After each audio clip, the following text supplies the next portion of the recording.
Hello everyone, LA Snipers here, and we're going to try something new.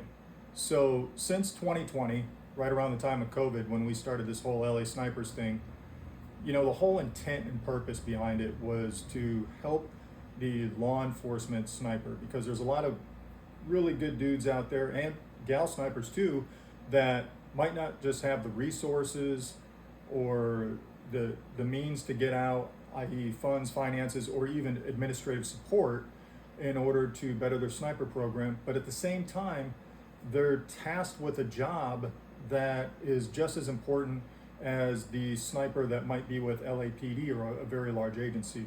And so that's when we started putting things together and putting out the content and getting followers. And we also started learning from our followers things that were shared with us. And we've always tried to give it back to the community.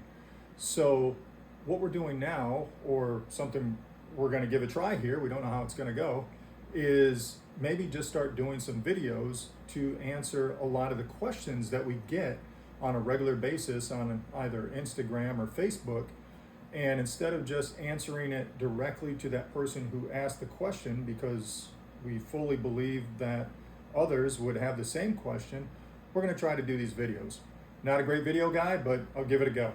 So one of the questions we want to answer right now, or put out there and give our opinion within our lane and how we do things, not saying that's the best, it's just a practice, is in regards to personal training or personal record keeping of training and your deployments.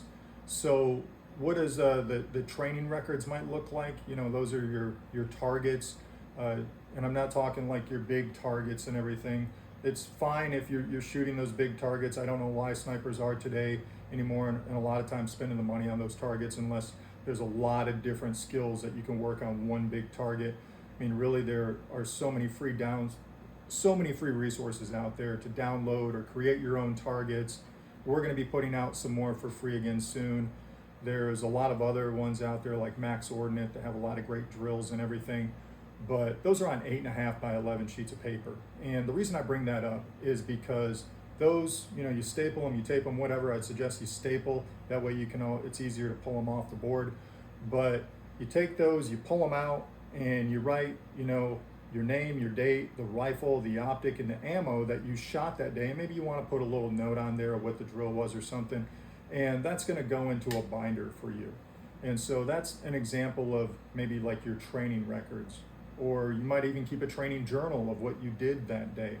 And then of course you have, your data books. And a lot of people, and myself included at times, has been like, well, why do I need a data book? This isn't really like a military thing. I'm not transiting through multiple environments and elevations and all these different things. And that's absolutely true for most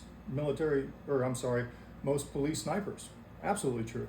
However, there are things that as a police sniper you can get out of a data book. So, if you get out, you start to build dope on your gun, you're knowing what your rifle is doing maybe during different seasons, during different weather conditions and such.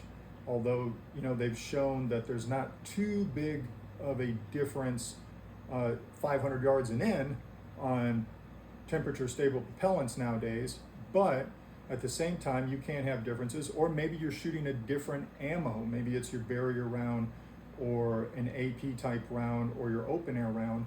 And it's always good to know that data there, and you can have that. But I think one of the biggest reasons you want to keep it is just because it's expected, right? And everyone talks about having a data book. It's been synonymous with military snipers forever.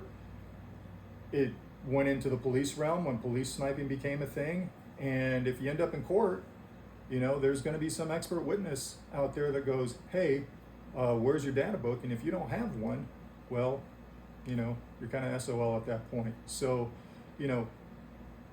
training records, your targets, your data book, maybe a journal, a training journal of what you did on a certain day. And it's not just shooting, right? I mean, it could be an exercise for stalking or camouflage or observation.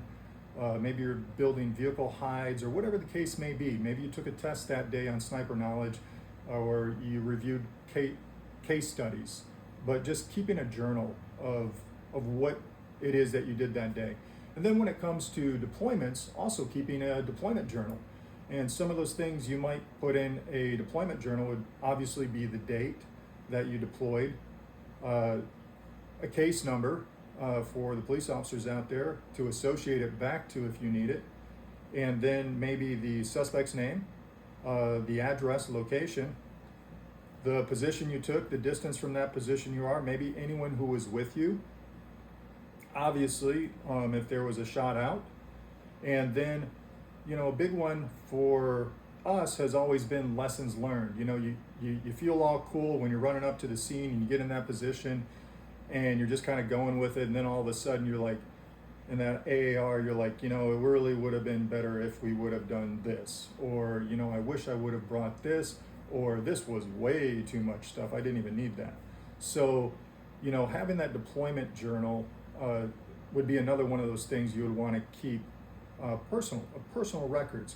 Now, why do we want to keep personal records? This is the big takeaway. And one, it's a great reference resource. So you can look back and go, okay, maybe you're repeating a drill in the future and you can look back and go, hey, you know what? I did really well on this drill today compared to what I did over the past 2 or 3 years. And you can start to see and track progression. It's a reference resource, mention again for your ammo, the different ammo and loads you're shooting. If you switch guns, if you switch optics, when's the last time you did your zero tracking on your scope? All of those things is right there if you keep good personal records. And you can learn from it. It's a living document almost. Track progression, reference resource. It can also be used to refute discrepancies. Let's say that someone says, oh no, we did this on that day. Nope, right here guys, we did this here. Or someone says you weren't somewhere within your chain of command, or you weren't doing something. No, I was here on this date. Here you go. Here's the copy. Here's the targets. Yada yada yada. You know what I mean? Things happen. So, the other thing is maybe you change agencies. Hey, it happens. You might be at a smaller agency, go to a larger metro agency, and maybe you had a sniper role in the smaller agency and you want to get on with the bigger agency, or you want to go federal or something like that.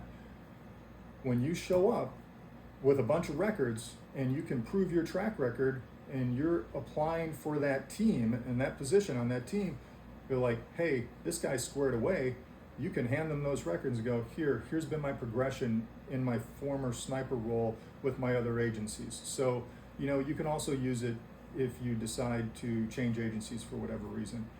Now, the real big one here is it's a proactive, protective practice. What do I mean by that? Proactive, protective practice. So let's say worst case scenario, you're involved in an officer involved shooting. Everything goes right, mazel tov, that's great. Anything goes wrong, you're gonna really, really want to have access to these records, because whether it went good or whether it went bad, we all know that there's one thing in common with that. You're probably not going to have access to your computer or those records and such, because you're out. You're put on ice. You're on leave. You're not doing anything. You're not supposed to be accessing anything at that time for most agencies. So having the peace of mind that you have everything well documented on your own and it belongs to you. So kind of catching myself here because I already missed it, is that what I would also say is don't keep this stuff on your work computer. If you do, if you type it out and you save it, you need it for the work records, make a copy, put it on a thumb drive, and have your thumb drive with you, that is your thumb drive. And it is kept with you, with your stuff that goes home with you. Those are your records of what you've done, obviously on department time and even away from department time training, but that you have that, and you also have hard copies. You have hard copies of those targets if your department doesn't keep them. So it's a protective measure. And again, I think I already mentioned about the data books. You get that expert witness up there and he asked, hey, where's your data book? Because I've already consulted with the American Sniper Association. Those things have been pulled into court for a few officer involved shootings. We don't want to be left without them, because it's going to look like we're not the professionals that we are and you can be, right? So it's just a good proactive protective measure. And speaking of that, why would you do all this when you have a reference resource, when you can track your progression, when you you're able to refute discrepancies? Maybe you want to go to another agency because it's better or there's more work or whatever the case may be, but you've also built in this protective mechanism for yourself. What does that mean? You add it all up, and you would simply do this because you are a professional, and you're a professional law enforcement sniper.